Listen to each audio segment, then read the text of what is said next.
जी अस्सलाम वालेकुम। बिस्मिल्लाहिर्रहमानिर्रहीम। बिस्मिल्लाहिर्रहमानिर्रहीम। हयातुल कायनात बाहमी रब्तो इर्तिबात का एक लामहदूद सिलसिला है। इनमें बाज़ रवाबित वजूद इंसानी की शान होते हैं, बाज़ उसका मान होते हैं और बाज़ तो सरासर एहसान होते हैं, जैसा कि हमारा कितासो कलम से रिश्ता।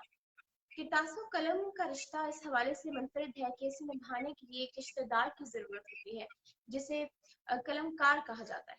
ये कलमकार अपने एहसासात को लफ्ज़ों में ढालकर ज़बान कलम को सौंप देता है, जो उसे एक किरतास पर बिखेर देती है। यूं दुनिया अदब में एक बाब रकम होता है। जब लोग इसकी तकसीम करते हैं तो मुनस्सा शहूद पर एक तहजीब नमूदार होती है। इस नाते से कलम का कलमकार दर हकीकत तहजीब के अलमबरदार होते हैं। और एक ऐसी ही शख्सियत से आज मैं आपकी मुलाकात करवाने जा रही हूँ, सर रशीद अहमद खान साहब, जो कि ऋषि खान के कलमी नाम से लिखते हैं। उन्होंने बहुत सारे हवालों से लिखा, सहाफत पे भी लिखते हैं। अस्सलाम वालेकुम सर, कैसे हैं आप? वालेकुम सलाम, मैं ठीक हूँ। आप सुनाएं, आप कैसे हैं? अल्हम्दुलिल्लाह सर, मैं बिल्कुल ठीक हूँ। सर माशाल्लाह से इतनी सारी किताबें, सहाफत और कामयाब समाजी जिंदगी, सब कैसे मुमकिन होता है? और फिजिक्स और मैथ पढ़ने के बाद अदब से इतना लगाव, सर क्या कहेंगे इस बारे में? देखें, जो फिजिक्स और मैथ का मसला है, जब मैं पढ़ रहा था, जब मैं बीएससी में था, तो उस वक्त तक मैं अदब के साथ मुतल्लिक नहीं था। बल्कि मुझे तो उर्दू भी बहुत कम आती थी,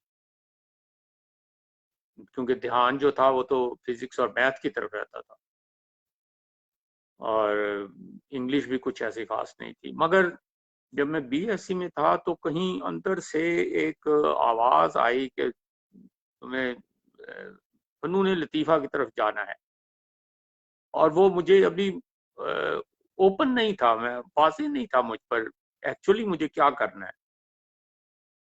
तो फिर वो उस सारे ज़िम्न में मैंने काफ़ी धक्के खाए। मैं फिल्म इंडस्ट्री में गया, मैंने डायरेक्शन सीखी, स्क्रिप्ट राइटिंग सीखी, स्टेज के लिए स्क्रिप्ट लिखे, रेडियो के लिए लिखे, और ये सारा टाइम उसमें रहा। और उसके बाद फिर मैं जर्नलिज्म में आ गया, और ये सब चीज़ें थोड़ा बहुत साथ साथ चलती रही। तो इस दौरान जब मैंने बीएससी के बाद जब मैंने इन चीज़ों की तरफ ध्यान देना शुरू किया, तो तब मैंने पढ़ना शुरू किया। तो ये समझें कि फिर मैंने पढ़ पढ़ के अपनी उर्दू कुछ बेहतर की, और उसके बाद जब सहाफ़त में आ गए तो सहाफ़त में फिर कुछ ट्रांसलेशंस वगैरह करनी पड़ती थी, तो फिर वो इंग्लिश से वास्ता पड़ा। तो इस तरह से मैंने कुछ इंग्लिश सीखी। तो दोनों लैंग्वेजेस जो हैं, वो जो इंग्लिश तो खैर अभी भी कुछ थोड़ी बहुत ही आती है, गुजारा कर लेता हूँ, लेकिन उर्दू जो है वो मैंने उसके बाद ही सीखी और पढ़ पढ़ के सीखी। तो जी। अंदर शायरी का कोई कोई एलिमेंट था, जो जिसे हम अगर आज मैं उसको आसान लफ्जों में कहूँ, तो एक बुनियादी तख्लीकी जौहर होता है इंसान के अंदर, जिसे आप इंग्लिश में बेसिक इंस्टिंक्ट कहते हैं। वो जिसके अंदर है, वो फिर जी। कहीं उस लाइन में जा सकता है, उसमें कुछ कर सकता है, लेकिन वो एक बीज की शक्ल में होता है सर। उस बीज को अच्छी जमीन देना, उसकी परवरिश करना, उसको खुराक देना, वो सारा फिर वो उस फनकार की, आर्टिस्ट की, शायर की, अदीब की अपनी जिम्मेदारी बन जाती।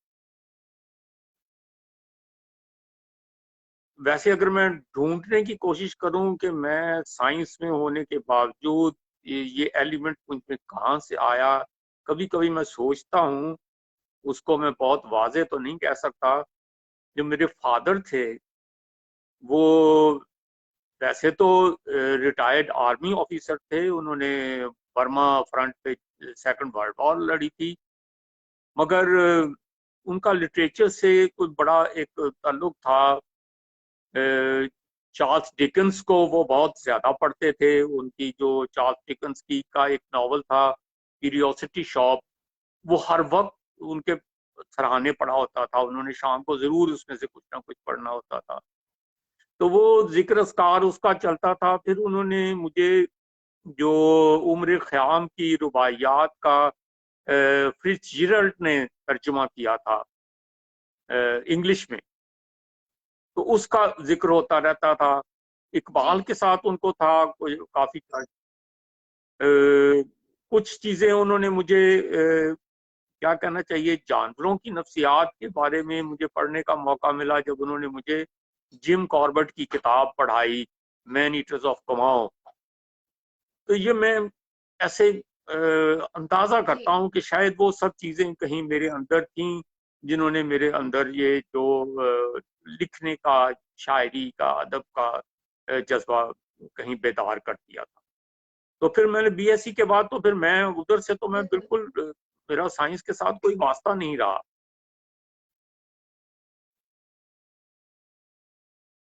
तो इस तरह जी मैं बिल्कुल इस साइड पर आ गया। जी बिल्कुल सर। सर 20th सेंचुरी की पोइट्री में और 21st सेंचुरी की पोइट्री में किस चीज का खास डिफरेंस है? देखें, आपका जो सवाल है इसके अंदर ही जवाब है। हर जो टाइम होता है, जो 20वीं सेंचुरी है या जी 21वीं सदी है या 19वीं सदी है या उससे और 2-4 हज़ार साल आप पहले भी चले जाएं और पीछे चले जाएं, तो जो एक वक्त गुजर रहा होता है जी उसका एक अपना अदब होता है। उस जमाने का अदब होता है, उन लोगों के जरिए होता है, और उस जमाने की जो नौजवान नस्ल है वो उसको उसमें सबसे ज्यादा पार्टिसिपेट करती है।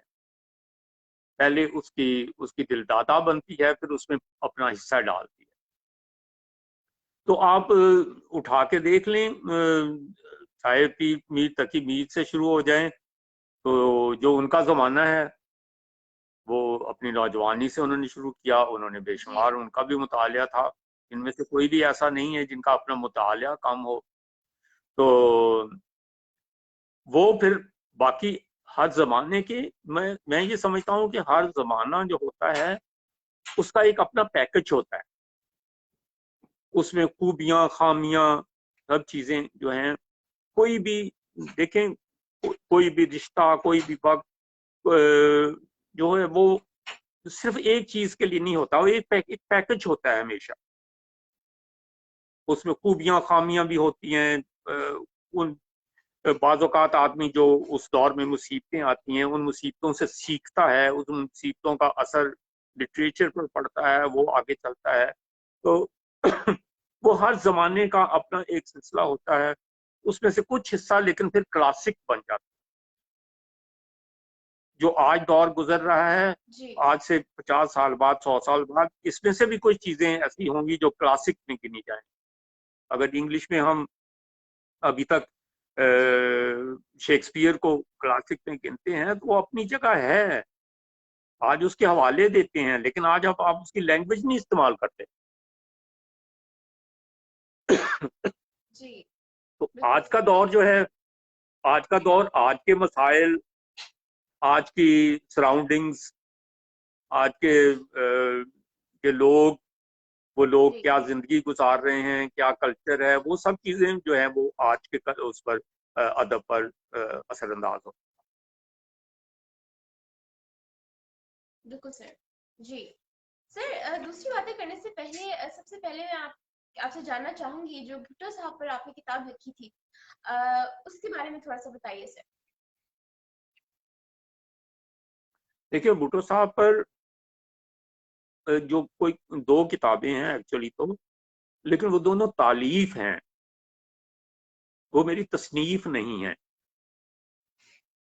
एक तो जो उनकी नरेशंस थी मुख्तलिफ औकात पर, उनके कुछ लेटर्स थे, जो इस तरह की चीजें थी, वो सब मैंने इकट्ठी की थी। और दूसरी किताब जो थी जी जिस रोज शहर में कत्ल हुआ के उन्वान से, वो उस जमाने का सारा,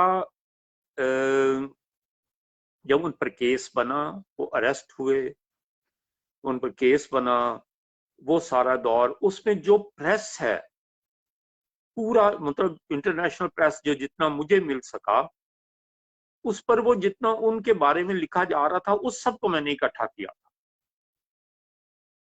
और वो एक तरह से एक दस्तावेज है, अगर वो उसे मैं दोबारा कभी शाया कर सकूं तो वो आज भी लोगों के समझने के लिए आसान होगा कि वो एक्चुअली क्या दौर क्या गुजर रहा था। इंटरनेशनल प्रेस, पाकिस्तान का प्रेस, इंडिया प्रेस, वो सब उस पर उसको कैसे देख रहे थे, कैसे लिख रहे बिल्कुल। थे।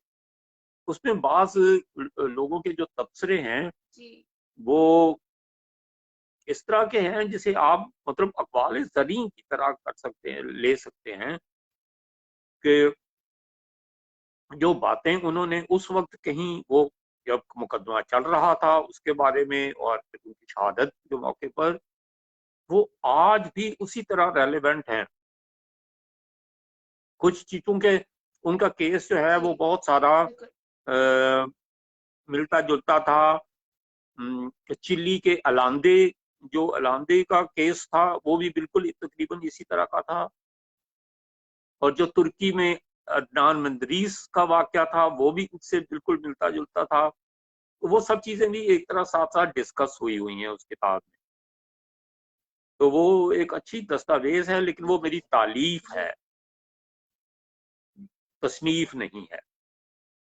Right sir. मैंने अपनी तरफ से, कहना बिल्कुल। चाहिए, कुछ नहीं लिखा, मैंने वो सब इकट्ठा जी किया उस वक्त। बिल्कुल।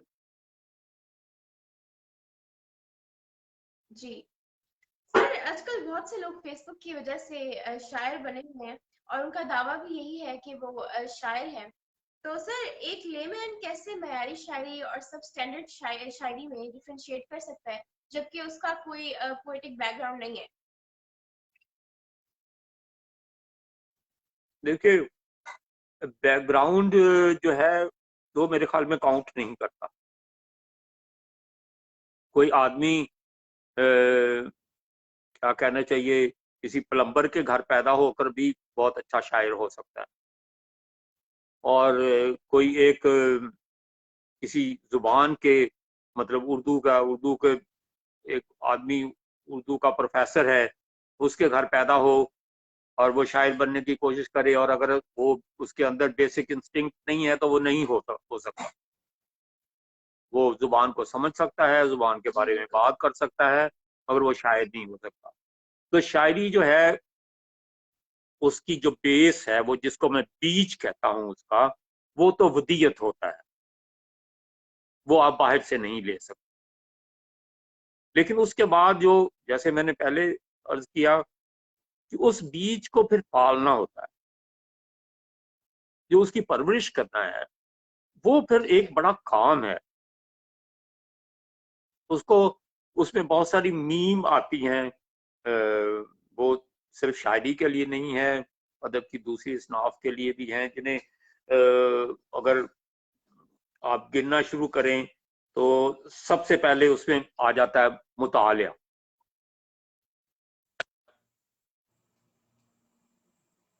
नाज़रीन, यहाँ पर टेक्निकल इशू आ गया है जिसकी वजह से सर डिस्कनेक्ट हो गए।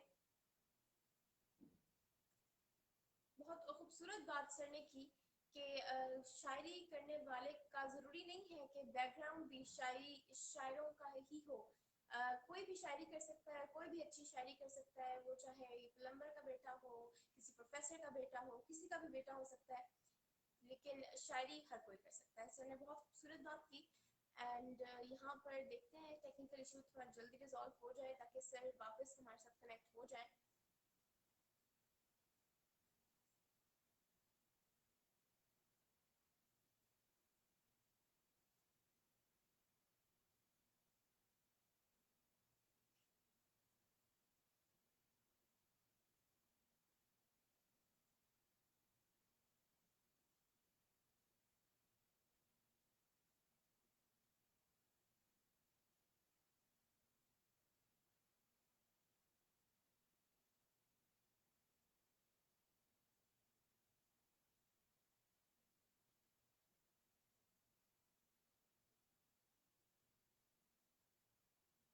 अक्सर पाकिस्तान में इस तरह के इश्यूज आ जाते हैं, जैसे टेक्निकल इश्यूज, नेट का प्रॉब्लम हुआ है पाकिस्तान में, जिसकी वजह से हमेशा हमारे गेस्ट जो है हमसे डिस्कनेक्ट हो जाते हैं।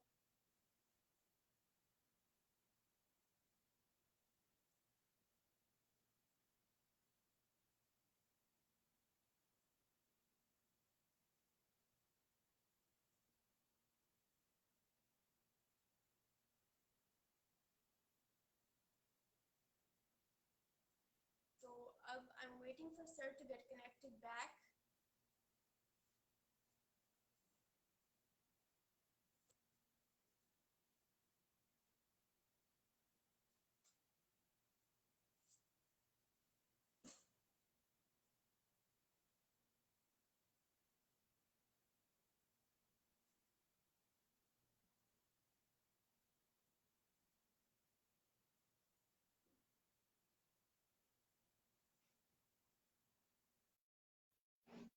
जी सर, वेलकम बैक ये सर। तो गायब हो गया था बीच में से बिल्कुल। जी जी बिल्कुल सर, वो टेक्निकल इश्यू आ गया था जिसकी वजह से डिस्कनेक्ट हो गए थे आप। तो अच्छा, मैं समझा कंटिन्यू पता नहीं मेरी जी तरफ जी से सर, कुछ हो प्लीज गया। कंटिन्यू। तो अब वो बेसिक जो है इंस्टिंक्ट, उसके बाद जिन चीजों की जरूरत पड़ती है जी उसमें सबसे पहले मुतालिया है। मुतालिया है, मुतालिया, और बहुत मुतालिया चाहिए। शायरी के लिए मैं कहूँगा कि अगर कोई आदमी फील करता है उसे शायरी करनी है, तो उसे शायरों को जो जिन्होंने आसान ज़ुबान में गज़लें लिखी हैं, गज़लें वो पढ़नी चाहिए जी और उनको याद करना चाहिए। कहना चाहिए कि कम अज कम 2-4 हज़ार अशार उनको जुबानी याद होने चाहिए, जी बिल्कुल इतना उनको याद करना चाहिए। तो उस वो फिर राइट। उस स्टेज पर आएंगे जहां पर के जो शायरी की बहूर हैं, जो उनका रिदम है, तो मुख्तलिफ इस तरह की जो जो चीजें हैं वो खुद ब खुद उनके अंदर परवान चढ़ती चली जाएंगी। राइट तो जी सर। बेसिक चीज है मुतालिया। मुतालिया, उसके बाद फिर मुशाहिदा है। मुशाहिदा, ये सब मीम से शुरू होने वाले सब्जेक्ट। मुतालिया, मुशाहिदा, और उसके बाद मुकालमा। ठीक है, मुकालमा मतलब जो जो भी उस राइट लाइन के लोग हैं उनके साथ मुकालमा किया जाए। मुकालमे से अगला स्टेप आएगा मुजाहिदा। मुजाहिदा, मुजाहिदा के बाद फिर मुकाशफा और फिर मुराकबा। सो वो तो एक तरह से आखिरी स्टेज आ जाती है। वहां तक अगर पहुंच गए वो, फिर समझे कि फिर बहुत अच्छे शायर हो गए। इससे पहले मुझे ये कहने दीजिए कि मैं कोई कोई बहुत बड़ा शायर वायर नहीं हूँ। गुजारा वजारा है, लोग बाज़ चीज़ों को अप्रिशिएट भी करते हैं और चल जाता है। लेकिन मैंने अरूज नहीं सीखे। मैंने शायरी पढ़ पढ़ के उनका रिदम और बाकी चीजें सीखी। मैंने ये ढूंढा खुद के बिल्कुल लफ्जों की जो निशिस्त बर्खास्त है वो इन पर कैसे असरअंदाज होती है, और शायरी का जो जो मीटर है, सिस्टम है, वो इसकी सौत पर डिपेंड करता है, लफ्जों की बनावट पर नहीं है। जी वो लफ्ज बोला कैसे जाता है, बोलने में उसकी साउंड क्या बनेगी, उस साउंड की वेरिएशन क्या है, राइट वो वो फार्मूला है जी उसको बिल्कुल इस्तेमाल करने का। फिर जो गजल है, उसकी हर गजल का राइट एक मीटर होता है। वो मीटर आपको समझना पड़ेगा। वो लाइक अरिथमेटिक है कि गजल जो है वो, उसमें एक हिस्सा उसके जो फनी मामलात हैं उसमें एक हिस्सा सिंपल मैथमेटिक है। उनको सीखना पड़ेगा। अगर किसी से समझ लें ज्यादा अच्छी बात है, अगर मेरी तरह खुद सारी कोशिश करेंगे तो उसमें वक्त बहुत ज्यादा लगेगा, मेहनत भी बहुत करनी पड़ेगी। तो अगर वो करेंगे तो फिर आप फनी लिहाज से भी ठीक लिख सकेंगे, एतमाद भी बढ़ेगा। वरना जो सिंपल ख्याल का इजहार है, जो एक नस्र की निस्बत एक अलहदा एक खूबसूरत तरीके से आप अपने ख्याल को पेश करते हैं, वो भी शायरी कहलाती है, लेकिन उसको आप नसरी नज्म कह सकते हैं। वो गजल की और नज्म की सिन्फ में नहीं आती। जी मगर जो बिल्कुल। जो आपका सवाल था, अगर मैं उधर वापस आता हूँ, जो फेसबुक पर लिख रहे हैं लोग, देखिए ऐसा हर जमाने में हुआ है। हर जमाने में लोग लिखने वाले मुब्तदी भी, और जो कोशिश भी नहीं करते थे, वो किसी से थोड़ा बहुत लिखवा के अपने आप को शायर समझते थे, या कहीं एक दो गजल वगैरह उनकी शाया हो गई और वो लोगों को दिखाते फिरते और वही याद कर ली, और वो सारे मुशायरों में हमेशा वही पुरानी गजलें पढ़ते रहते थे। ये इस तरह के मामला हर हमेशा रहे हैं। जो फेसबुक है या दूसरे जो भी सोशल मीडिया के जराए हैं, ये इन पे कुछ मतलब हमें लगता है कि ये कुछ प्रॉब्लम क्रिएट कर रहे हैं, लेकिन ये साथ में सहूलतें भी तो बेशुमार हमें फराहम कर रहे हैं। तो इसलिए जहाँ सहूलतें होती बिल्कुल हैं, जैसा मैंने पहले कहा, हर चीज हर मामला एक पैकेज होता है, उसमें सिर्फ अच्छा अच्छा नहीं होता। इसलिए इंटरनेट और बाकी सोशल मीडिया से अगर हम समझेंगे उसमें से सिर्फ अच्छा अच्छा हमें मिलेगा, तो वो नहीं हो सकता। उसके साथ ये सब चलेंगे, बात चलेंगे। और वो जो आज अपने आप को शायर जी समझकर ऊट पटांग लिख रहे हैं, उनमें से ही कोई कल को बहुत अच्छे शायर भी बने। मेरा कम से कम यही बात। बिल्कुल। जी सर, इस बात तक तो ठीक है कि शायरी कोई भी कर सकता है, कोई भी बहुत अच्छी शायरी कर सकता है, और चाहे उसका पोएटिक बैकग्राउंड हो या नहीं। लेकिन सर जो लेमैन है, यानी आम इंसान, अगर उनका शायरी से कोई ताल्लुक नहीं है, उनका कोई शायरी का बैकग्राउंड नहीं है, वो कैसे मयारी शायरी और सब स्टैंडर्ड शायरी को डिफरेंशिएट कर सकते हैं?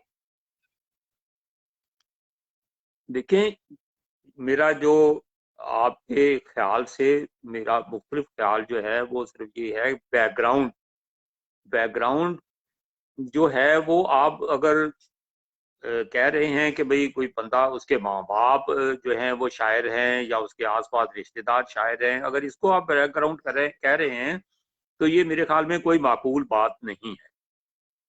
इसके बगैर भी कोई बंदा अच्छा शायर हो सकता है। मुझे नहीं पता कि वारिस शाह के आगे पीछे कौन लोग शायर थे, मगर उससे बड़ा पंजाबी का कोई शायर नहीं।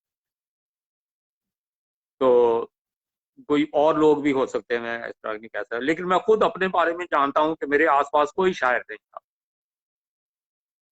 मगर मैंने शायरी की है, मेरी शायरी की 3 किताबें आ चुकी हैं। 2 जो हैं वो इंशाल्लाह आइंदा साल आएंगी, वो सब जमा है। मगर मेरे अंदर कहीं से वो उसके जरासीम आ गए शायरी के, उसका बीज आ गया। उसके बाद उसको मैंने परवान चढ़ाया, उसकी खिदमत की, उसको उसकी निगहदाश्त की, उस पर मेहनत की, वो बेशक जरूरी थी। लेकिन मैं अपनी तजुर्बे के मुताबिक तो कम से कम कह सकता हूँ कि कोई भी जिसके अंदर कुदरती तौर पर शायरी मौजूद है, शायरी का बीज मौजूद है, वो बेसिक जो बुनियादी तख्लीकी जौहर है वो मौजूद है, तो वो मेहनत करके शायर बन सकता है। उसके लिए जी बैकग्राउंड जरूरी नहीं। बिल्कुल। लेकिन बाद में मुतालिया, मुशाहिदा, जी मुकालमा, मुकाशफा, मुजाहिदा, ये सब चीजें राइट सर। जी बिल्कुल। सर, इल्मुल उरूज पर कोई मयारी लिटरेचर हमारे नाज़रीन के साथ शेयर कीजिए, ताकि अगर कोई मयारी शायर बनने में दिलचस्पी रखता है वो उससे फायदा हासिल कर सके। देखिए, इल्म उरूज पर वैसे तो बहुत सारी किताबें हैं, कोई भी इंटरनेट पर आप कोशिश करें तो उस पर हैं, लेकिन मैंने जो है वो जो एक किताब देखी थी जो मुझे अच्छी लगी, बड़ी आसान सी है, वो पाकिस्तान से मुख्तदरा कौमी जुबान ने शाया की है। इल्म अरूज और उर्दू शायरी उसका उन्वान है। डॉक्टर असलम ज़िया साहब की लिखी हुई है। वो काफ़ी आसान है, लेकिन मैं मशवरा दूंगा, अगर कोई बंदा शायरी की तरफ आना चाहता है तो उसको इल्म अरूज सीखने से भी पहले बहुत सारे अशआर जो आसानी से उसकी जुबान पर चढ़ते हों वो उसे याद करने चाहिए। उसको इल्म अरूज सीखने की तरफ बाद में जी जाना चाहिए, वरना वो इल्म अरूज सीखने की कोशिश में वो फेडअप हो जाएगा और वो फिर नहीं आ सकेगा, छोड़ जाएगा। क्योंकि इल्म अरूज जो है जी बिल्कुल। उर्दू का, उस पर उस्तादों ने बहुत मेहनत की हुई है, और वो आम आदमी के लिए, एक मुब्तदी के लिए वो काफ़ी कॉम्प्लिकेटेड है। उसको सीखने की कोशिश के उसको सीखने के लिए भी किसी उस्ताद की ज़रूरत पड़ती है।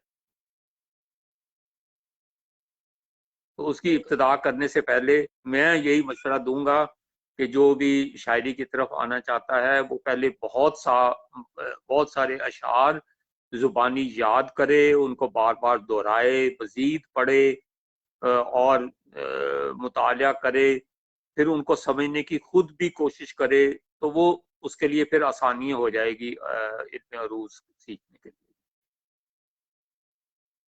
जी बिल्कुल सर। सर जब एक बड़ी जबान किसी मुआशरे का हिस्सा बनती है, जैसे कि आजकल हमारी गुफ्तगू में काफी अल्फाज और फिक्रे अंग्रेजी जुबान के आ गए हैं, जबकि हम बोलते तो उर्दू है। तो सर क्या ये बड़ी तब्दीली उर्दू शायरी में भी जगह बना चुकी है? देखिए, शायरी में ज़रा मुश्किल होता है दूसरी ज़ुबानों के अल्फाज इतनी जल्दी लेके आना, जब तक कि वो हमारी रोज़मर्रा नहीं बन जाते। लेकिन जो ज़ुबानों की का इर्तिकाई अमल है वो हमेशा से जारी रहा है, और वो ज़ुबानें जो इर्तिकाई अमल का हिस्सा नहीं रहीं वो ख़त्म हो जाती हैं, वो आहिस्ता आहिस्ता मर जाती हैं, या वो इतनी जी पीछे चली जाती हैं, चंद किताबों तक महदूद हो जाती हैं। जैसे संस्कृत है, उस पर वो उसने चूंकि इर्तिकाई अमल में हिस्सा नहीं दिया तो वो बहुत पीछे रह गई। ऐसी कुछ और जुबानें भी हैं, लेकिन उर्दू तो उन जुबानों में से है जो जिसकी बेस ही बहुत सारे दूसरी जुबानों से शुरू हुई है। तो और वो हमेशा इसमें बहुत ताकत रही है दूसरी जुबानों के अल्फाज जज्ब करने की। तो उसमें जो बेसिकली बिल्कुल। आ गए हैं, अरबी से, फारसी से, हिंदी से जो अल्फाज आ गए हुए हैं जो बहुत अच्छे बहुत इस्तेमाल हो चुके हैं वो तो राइज हैं, लेकिन इसके बाद जो अंग्रेजी से कोई अल्फाज जो हैं वो जब तक हमारे रोजमर्रा का हिस्सा नहीं बनते वो फिर शायरी में इतनी आसानी से नहीं आ सकते। अगर आप उनको लाएंगे तो वो फिर तो उसका हिस्सा लगेंगे नहीं, उसमें बहुत अजनबी लगेंगे। मगर फिर आहिस्ता आहिस्ता एक तो कुछ, लेकिन कुछ अल्फाज जो हैं अंग्रेजी से वो उर्दू में आ गए हैं, वो इस तरीके से आ गए हैं कि उन्होंने थोड़ा सा थोड़ी सी तब्दीली के साथ, जैसे नॉलेज है, नॉलेज नॉलेज लिखा जाता है लेकिन बोला जाता है उर्दू में, बहुत बोला जी जाता है। अब ये डिपेंड करेगा बिल्कुल। कि जब आप शायरी में उसे इस्तेमाल करते हैं, शायरी में इस्तेमाल करते हैं तो शायरी का एक अपना कल्चर होता है। वो हर लफ्ज को आसानी से आप उसको इस्तेमाल नहीं कर सकते। कुछ लफ्ज जो हैं वो उनको कहा जाता है कि ये गैर शायराना अल्फाज हैं, तो उनको फिर या तो कोई उस्ताद इस्तेमाल करता है और इस तरीके से इस्तेमाल करता है कि जैसे देखें, वो मुझे फैज साहब का एक मिसरा याद आ रहा है, वो भरे खेत फटा फटा फटा पड़ता है जोबन जिनका, तो फटा पढ़ना जो है वो आमतौर पर आप इस्तेमाल करें तो वो बड़ा अजीब सा लगता है शायरी में, लेकिन फैज साहब ने जिस तरीके से इस्तेमाल किया तो वो शायराना उसका तासुर उभरता है। तो ये फिर डिपेंड करेगा आप इस्तेमाल कैसे करते हैं। लेकिन ये तो एक इर्तिकाई अमल है, ये चलता रहता है। आप और मैं या कोई और कहे कि जी हमने इंग्लिश के अल्फाज जो हैं वो शायरी में इस्तेमाल नहीं करने, तो वो नहीं, हम रोक नहीं सकते उसको। तो वक्त के साथ साथ आएंगे, दूसरी जुबानों के अल्फाज भी आएंगे। वो कभी बहुत उर्दू का रूप धार कर आएंगे, कभी डायरेक्ट भी आएंगे।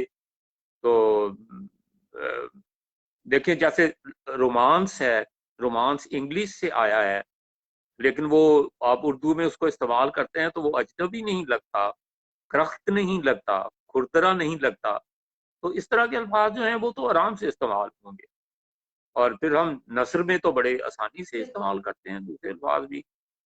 लेकिन ये है कि जो हम जब बोलने में बाज़ औक़ात पूरे का पूरा जुमला इस्तेमाल करते हैं, उसको आप नहीं कह सकते कि वो उर्दू है, क्योंकि जो जुबान है वो तो अपनी ग्रामर होती है, जुबान अल्फाज नहीं होती।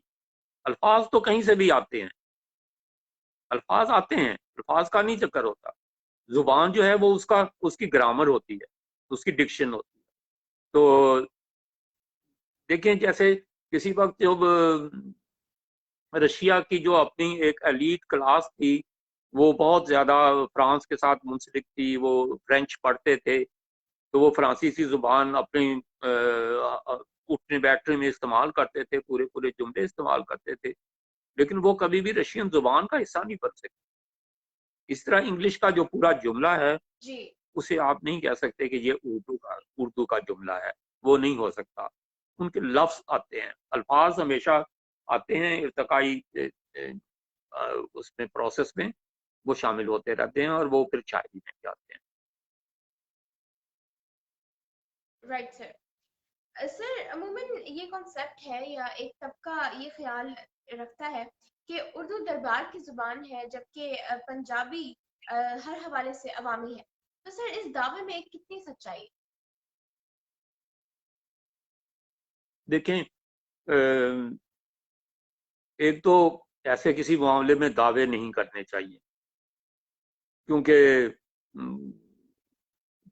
जैसे पंजाबी है, पंजाबी का फैलाव बहुत ज्यादा है, बहुत बड़े इलाके की जुबान है और ये इस खित्ते की जुबान है। उर्दू जो है वो बेशक हम कहते हैं कि जो दिल्ली के आसपास एक इलाका है जहाँ खड़ी बोली बोली जाती थी, वहां से बेसिक इब्तदा है इसकी।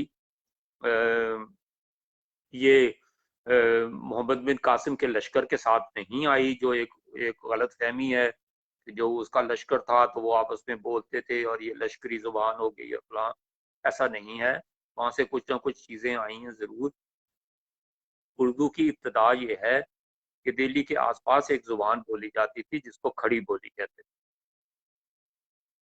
तो खड़ी बोली जो है वो पॉपुलर थी और उस वक्त एक राइज जुबान जिसका जो अंग्रेजी की तरह उस वक्त फैली हुई थी और बहुत असर और रसूख था उसका दूसरी जुबानों पर, वो थी फारसी जुबान। वो दरबारों में भी बोली जाती थी, आम भी और शुरफा भी उसको इस्तेमाल करते थे।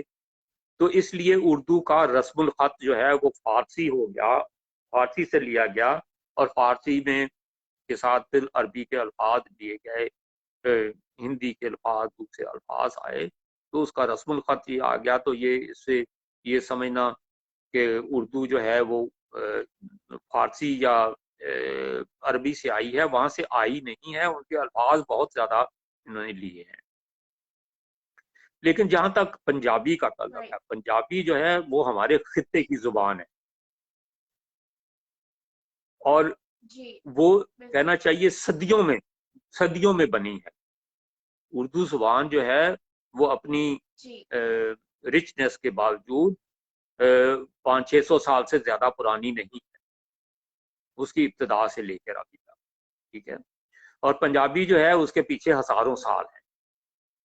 इसलिए जो पंजाबी जो आप जानते हो और फिर कहीं अच्छी लिखी हुई पंजाबी पढ़ें तो पंजाबी बहुत रिच जुबान है।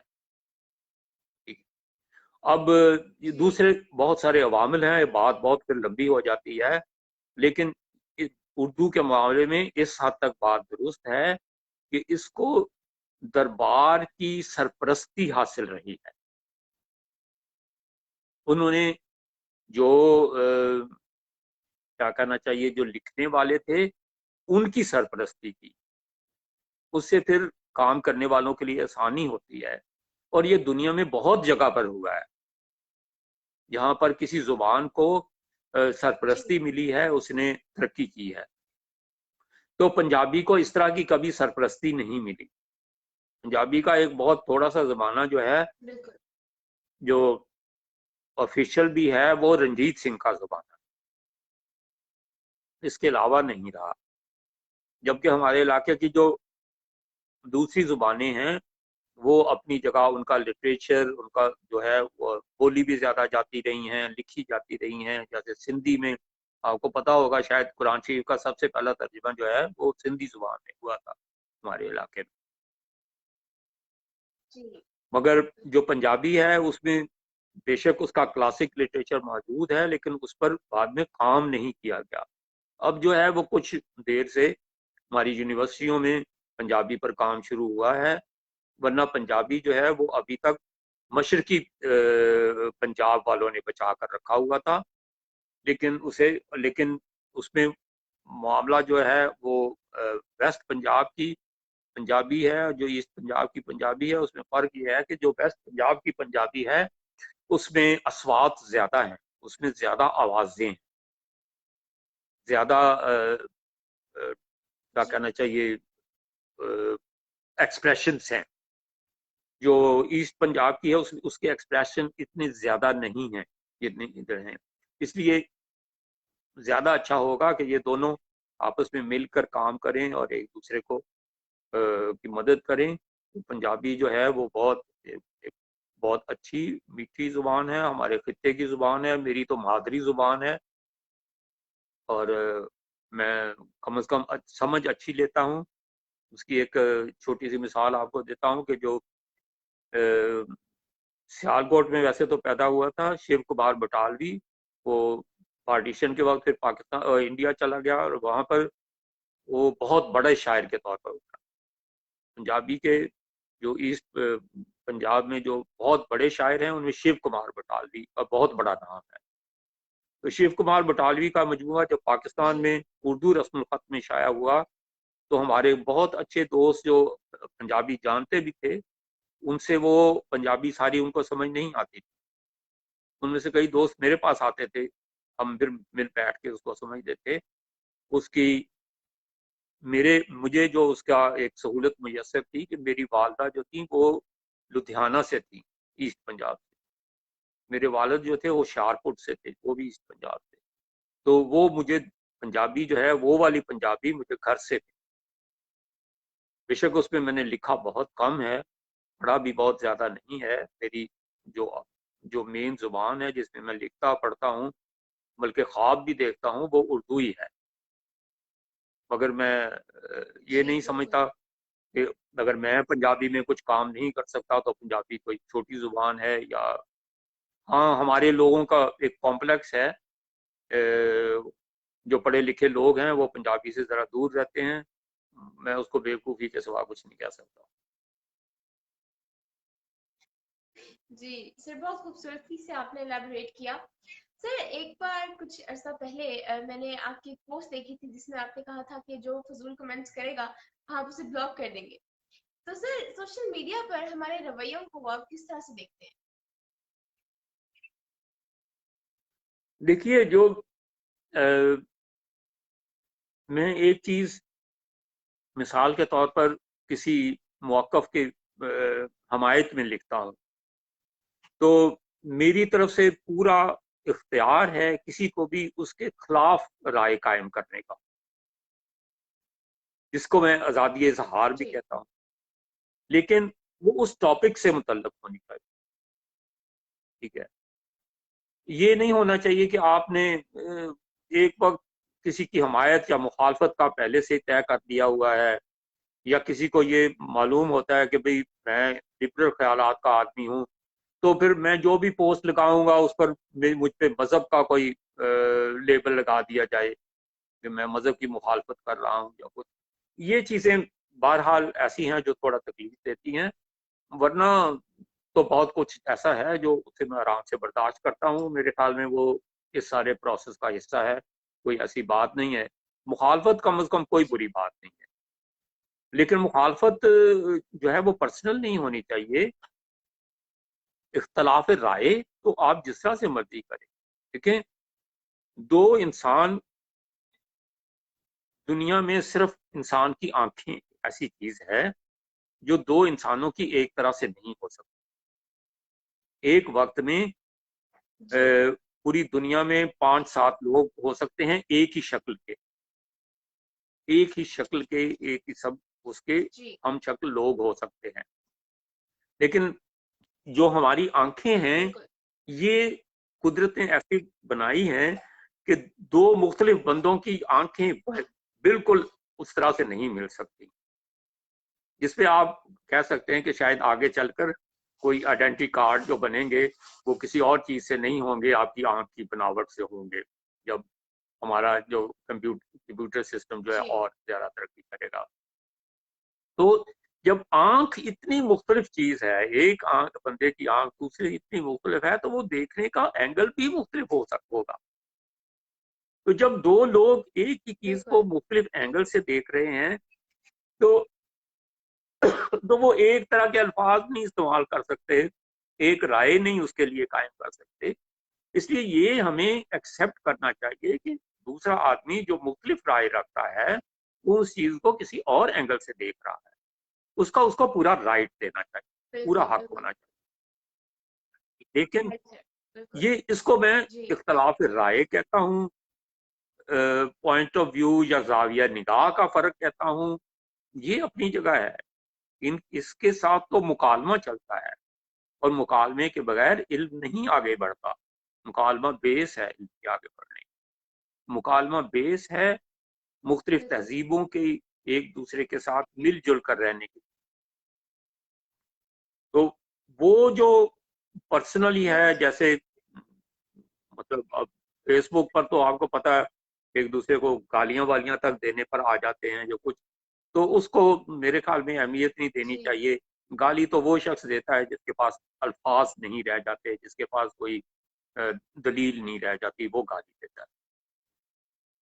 बिल्कुल बिल्कुल सर, बहुत खूबसूरत बात आपने सर की कि मुखालफत तो अच्छी बात है, लेकिन मुखालफत पर्सनल नहीं होनी चाहिए, और इस बात को समझना चाहिए कि दूसरा अगर कोई बात कर रहा है तो वो किसी डिफरेंट एंगल से देख रहा होगा। बहुत प्यारी बात सर आपने की। शायरी कुदरत की वदियत करदा वो कुव्वत है जो हकीकत तख्लीक का इस्तारा है।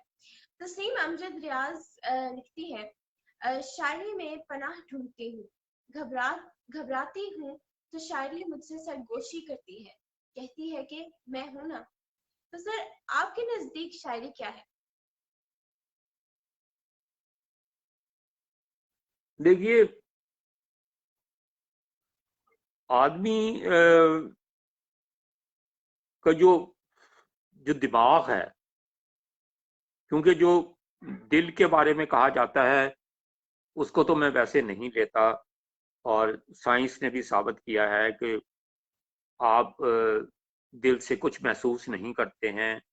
दिल का काम एक ऑर्गन का है जो खून का उसका होता है, लेकिन दिल जो है वो आपके दिमाग के लिए इसी तरह एक स्क्रीन का काम करता है। जैसे आपके कंप्यूटर में हार्ड डिस्क में सारा दिमाग होता है और स्क्रीन पर वो आप उसको देखते हैं, तो वो दिल पर आपको नजर आती है सारा कुछ दिमाग में।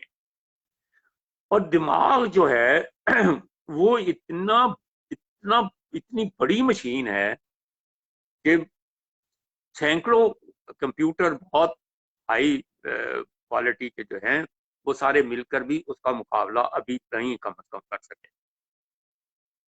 फर्क सिर्फ ये है कि हमारे जब इवन माँ के पेट से शुरू होता है। जब बच्चा माँ की बात सुनना शुरू कर देता है तो दिमाग का जो चीजें जो जमा होनी शुरू होती हैं वो तो तब से शुरू हो जाती है, वो जमा होता रहता है। जी लेकिन वो दिमाग के किस खाने में जाकर, किस खाने में जमा हुआ है वो आपको नहीं पता।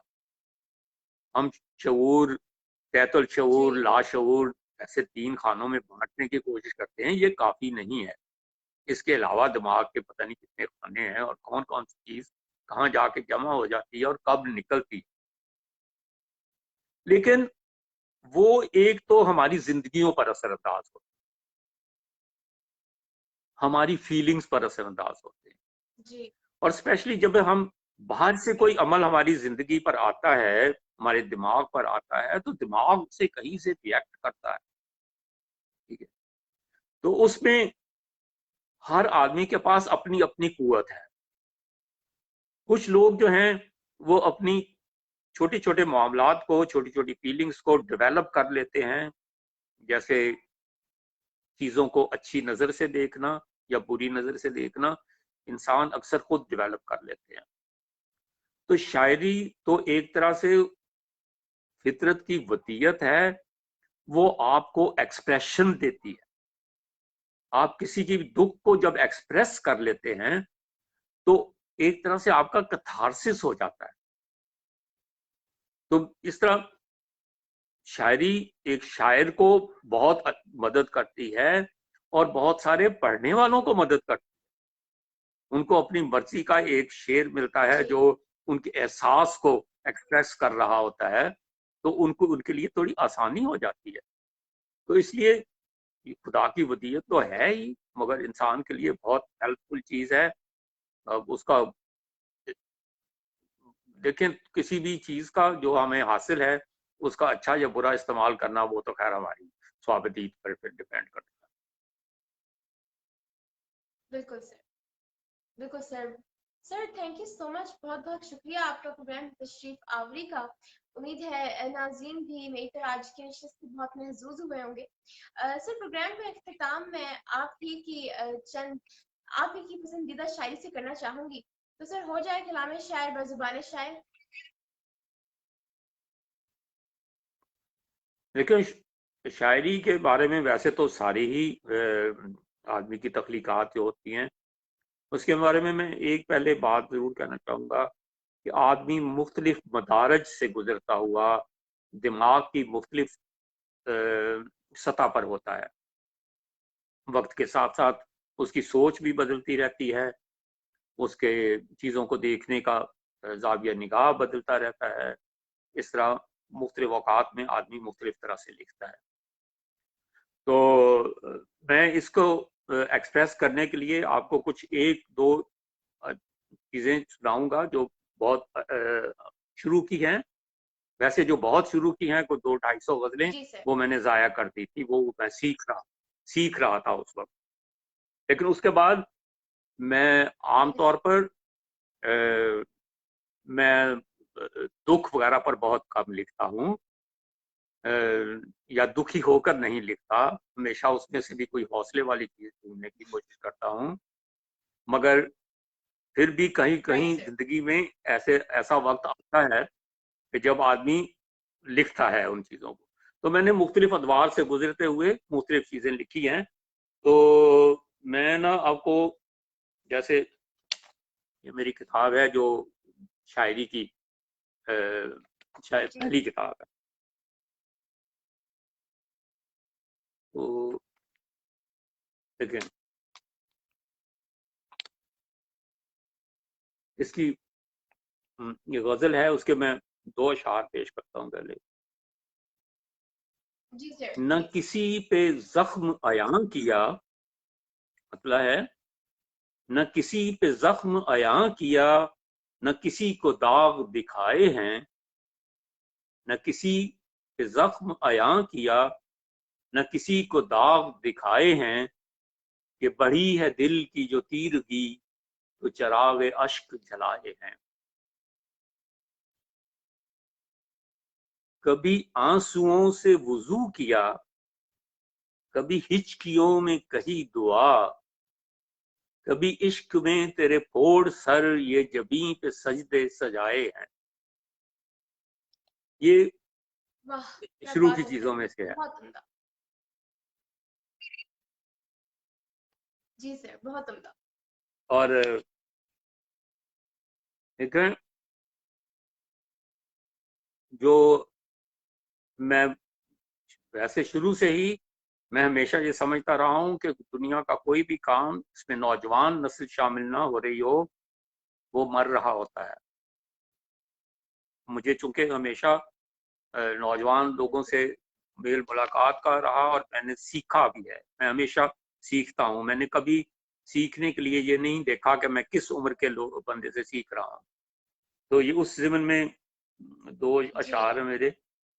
हुआ ही क्या, जी हुआ जी ही क्या जो हम नहीं, नए चिराग जल उठे। हुआ ही क्या जो हम नहीं, नए चिराग जल उठे। जहां बुझे थे हम वहीं, नए चिराग जल उठे। बहुत वाह बहा चुका है अश्क तीरगी, बहुत बहा चुका है अश्क तीरगी पे रात की। संभाल अपनी आस्तीं, नए चिराग जल उठे। तो वाह सर, क्या बात है, बहुत उम्दा। इसके बाद दूसरी मेरी जो शायरी की किताब है, दारो रसन के जमजमे के नाम से, जी जी इसमें जो है वो शायरी के ही लिए ही मैं मतलब मेरा एक शेर है। जी दरख्त जी कैसे बढ़ेगा, दरख्त कैसे बढ़ेगा अगर न पानी दे। दरख्त कैसे बढ़ेगा अगर न पानी दे। किसी को पढ़ जो तेरे शेर को रवानी दे। वाह किसी सर, को पढ़ जो बहुत तेरे शेर बहुत को रवानी दे। तो पढ़ना बहुत जरूरी है। जी बिल्कुल। आजकल यहाँ आज ही बल्कि सही बर्फ पड़ी हुई है, सही अच्छी खासी बर्फ पड़ी है। जी तो मेरी एक एक नज्म जो मैंने किसी ऐसे ही मौके पर लिखी थी, मैं उस वक्त किसी एक झील के किनारे पर रह रहा था। तो मैं घर से बाहर निकला तो झील जो थी वो जी बंद हो चुकी थी, और दरख्त टूट बूंद वो सारे उन पर भी बर्फ पड़ी हुई थी। तो उसमें एक नज्म हुई थी, लेकिन मैं उसके चंद अशार सिर्फ सुनाता हूँ आपको कि अब जी जी कोई हर्फ न मिसरा न कोई शेर चले। अब कोई हर्फ न मिसरा न कोई शेर चले। बस तेरी याद तलक अश्क ही कुछ देर चले। अब बर्फ यूं पड़ती रही, बर्फ यूं पड़ती रही नंगे दरख्तों पर अगर। बर्फ यूं पड़ती रही नंगे दरख्तों पर अगर। झील के होंठ खुलेंगे न कोई नगमा गर। गीत छेड़ेगा जो जीवन को हरारत बख्शे। जिसकी गर्मी से मेरे खून को तवानाई मिले। इसलिए ऐ मेरी महबूब मेरी जाने हयात, अपने हालात पे छाई ये सितमकार स्याह रात। आके इस रात के सीने में भी पैवस्त करें। खंजरे नूर कोई शोलाए उम्मीद कोई। लंबी नज्म है। तो वाह क्या बात है सर, कमाल इस तरह कमाल है सर, बहुत उम्दा कलाम आपने शेयर किया sir. Thank you so much sir, बहुत उम्दा कलाम आपने शेयर किया। मैं आपको आखिर में जो ये लोग जी हम जो ये फजाई आलूदगी पर जो आगही है ये बहुत बाद में शुरू हुई है। मेरी ये किताब जो है ये बिल्कुल। कोई 1998 तक की शायरी है। इसमें शहरों को परिंदे छोड़ चले। सलाह जी इसमें बिल्कुल। ये मेरी ये गजल जो है जिसके एक दो शेर मैं सुनाऊंगा आपको। ये 1 जनवरी 1996 को जी लिखी जी थी सर। वाओ। मैंने। शेर सुनिए।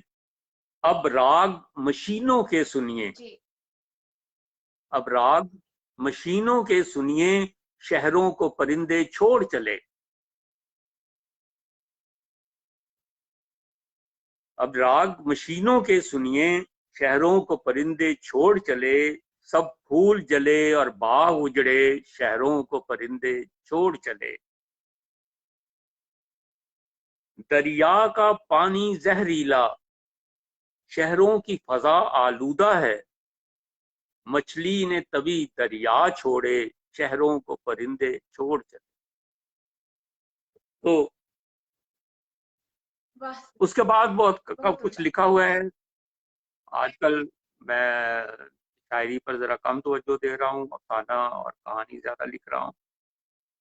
तो पूरी उम्मीद है कि अगले साल मेरी 2 किताबें मेरी शायरी की आएंगी और 2 किताबें जो है वो अफसानों कहानियों की आएंगी। बिल्कुल sir. Thank you so much, sir, for honoring my session and for being here. I'm really grateful to you, sir. और मैं हर वक्त हाजिर हूँ। उम्दा बनाने के लिए बहुत बहुत शुक्रिया। आपका शुक्रिया, आपने मुझे याद किया। इजाजत चाहती हूँ। बहुत बहुत शुक्रिया। इजाजत चाहती हूँ। अल्लाह हाफिज। अल्लाह हाफिज।